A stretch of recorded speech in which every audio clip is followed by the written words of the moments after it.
how are you all? Welcome to social science class. So today I am going to continue with my same lesson, that is the Mughals and the Marathas. So far we have seen about the Mughals. Now I am going to start with the Marathas. The rise of the Maratha kingdom in Deccan during the 17th century was an important development. It spread over the present North India.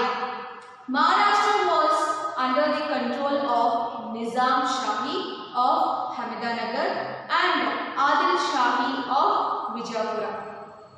The sultans, what they did, they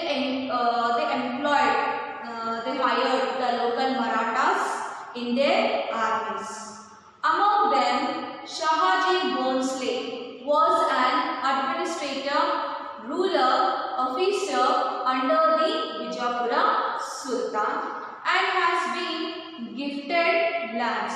So he was this Shahaji. He was working as an ruler, as an official under the Vijayapura Sultan.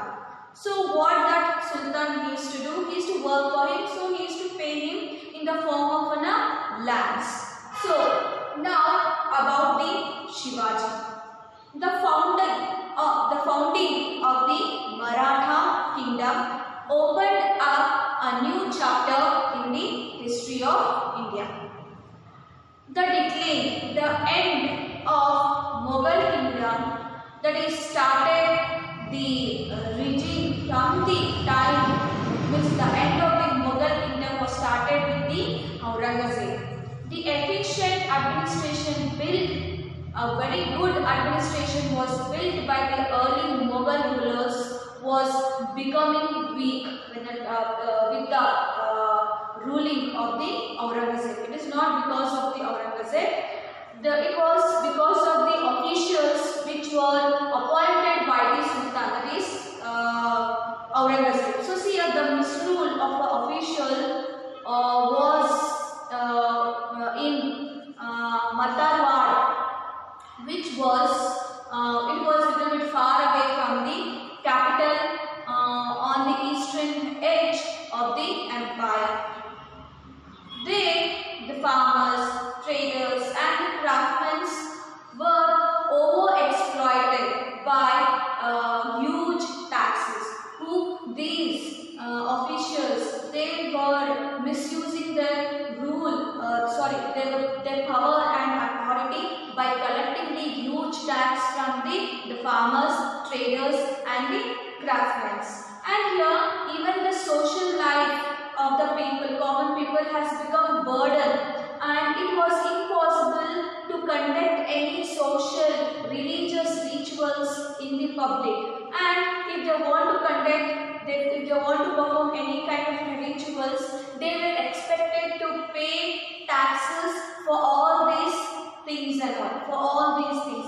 And in this situation, Shivaji was able to establish an Maratha kingdom by motivating the religious and cultural favors among the Marathas. And he was successful in providing efficient administration along with even expanding his kingdom. Shivaji had two aims, that is the protection of the Hindu religion and the establishment of the Maratha kingdom. Shivaji was born in Shivneri of Pune district. His father Shahaji Bhonsle, I earlier said this Shahaji Bhonsle was an administrator under the Vijayapura Sultan. His mother Jijabai, she was very sincere woman who inculcated religious favors, uprightness, honesty and sincerity in her son. Even Dadaji, he also played a very important role in the life of the Shivaji. That is Dadaji Kontadeva was Shivaji's guru. He is a master, and even he trained him in Shivaji achieved proficiency in bodybuilding, fencing, that is an war techniques with swords and learning the war techniques with swords and all, and even he learned the horse riding and all, and other field events. He made Pune as his center and started the process of expanding of his kingdom.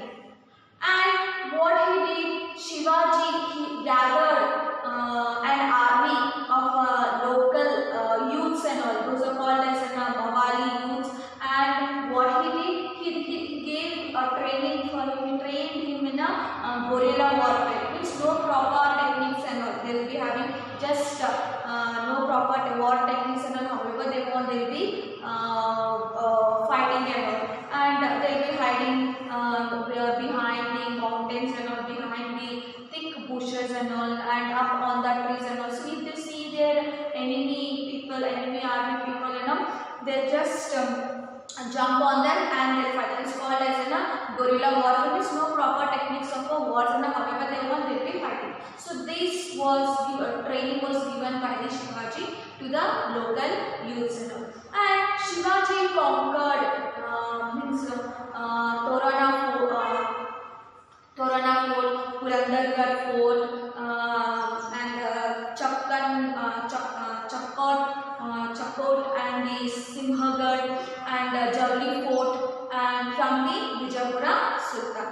Since Shivaji fought against Vijayapura Sultan, because of that, Vijayapura Sultan, what he did, he captured his father, that is Shahaji, and Shahaji was captured by the Sultan of the Vijayapura, and he has kept an agreement. On one assurance, I leave your father that he would not attack them again. So this was an agreement. This was agreement made by the Vijayapura Sultan that if you want me to release your father from my clutches, means that you shouldn't attack again us. So this was assurance was given by the Vijayapura Sultan, and on this assurance only Shahaji was released. Who is the Shahaji? Shahaji is the father of the Shivaji. And the next about the relationship between the Mughals and the Shivaji. Here Shivaji fought against the Mughal king, that is Aurangzeb, for many years. Aurangzeb had determined he wants to completely vanish the Maratha kingdom, and for sake of that, Aurangzeb, what he did, he appointed Shahista Khan and Jai Singh. So this Jai Singh, he defeated Shivaji and he made an agreement with Shivaji in Purandargarh. As per the agreement, Shivaji, he has to surrender 23 of his forts and the land producing, that is annually 16 lakhs. And he even promised to be loyal to Mughals, who Shivaji. And he even sent 5,000 cavalry, that is horses, under the leadership of his son, that is Sambhaji, to Delhi. Then Jai Singh only called Shivaji to Agra to meet Aurangzeb. But Aurangzeb, he did not show any kind of respect to Shivaji and in his court. And he was badly insulted in front of everyone. Who? Shivaji and his son, that is Sambhaji. And what happened? And there Shivaji, he protested against this. What? That Aurangzeb did not give respect to his son and himself. So Shivaji and his son Sambhaji were kept in prison in Agra. So, but however, after some few days, after some Shivaji, along with his son, successfully he escaped from the prison by hiding in the fruit basket. From there, he reached to the Raigad. Later, what he did, he strengthened his army and conquered many of the forts that were lost by the Shivaji. And he was collecting chauta of land tax fixed in the region of the Shahi and the Mughal areas. And the kingdom of Shivaji, and what happened again, his kingdom, that is Shivaji's coronation, means crowning, ascending to the throne, took place in the year that is at Raigad. There he was given the title that is Chhatrapati Shivaji, and there he was felicitated. So this is about the relationship between the Mughals and the Shivajis. Next, we are going to see about the administration. Shivaji had organized an efficient administration system in his vast kingdom. He had divided his kingdom into provinces, that is in small areas. They were called Swaraj and Mughal areas. Marathi was the language of administration. There were ministers known as Ashtapradhans, that is 8 ministers were there in the government to assist the king. In addition to them, there were other officials, that is provincial, district and village were the administrative units. The next one about the revenue. Here, Shivaji's system of revenue collection was royal Wari system. Favorable to farmers, he abolished the Jahagir revenue system, that is the tax was collected in the form of money or materials. The next one about the judiciary system. In Shivaji's administration, the traditional system of justice was in practice. The village panchayat used disperse justice in village. The Brahmins judges used to give decision based on the scriptures. The next one, that is an army. So here the Maratha army had infantry, foot soldiers, cavalry, horse ones, elephant units and the cannon units. And there were important forts in Raigad, Rajgarh, Toranagarh, Pratapgarh and Simhagad.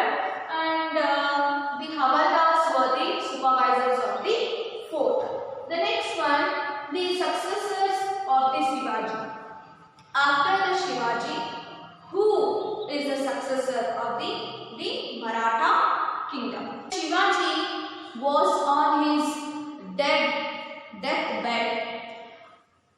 Quarrels between his wives, that is an Saibai, Sambhaji's mother, and Sorabai, Rajaram's mother.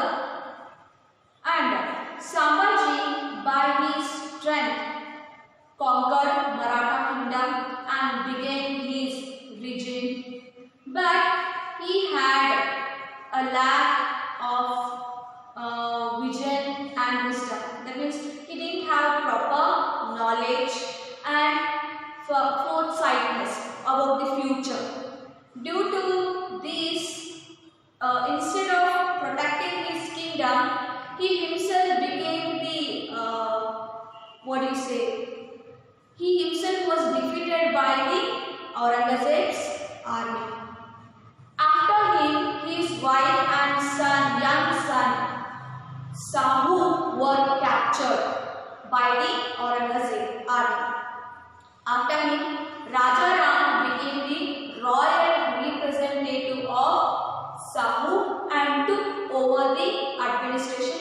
After, on behalf of Sahu, he is a son of Sambhaji, he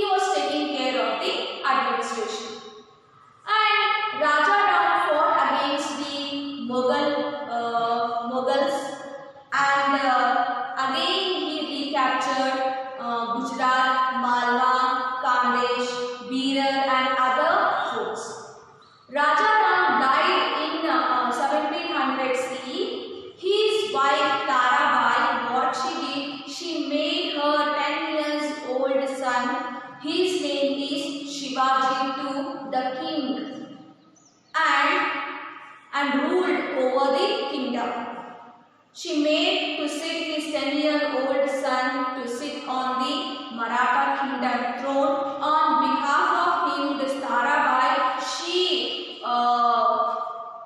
ruled over the kingdom on behalf of his as a royal representative till 1700 to 1708 CE.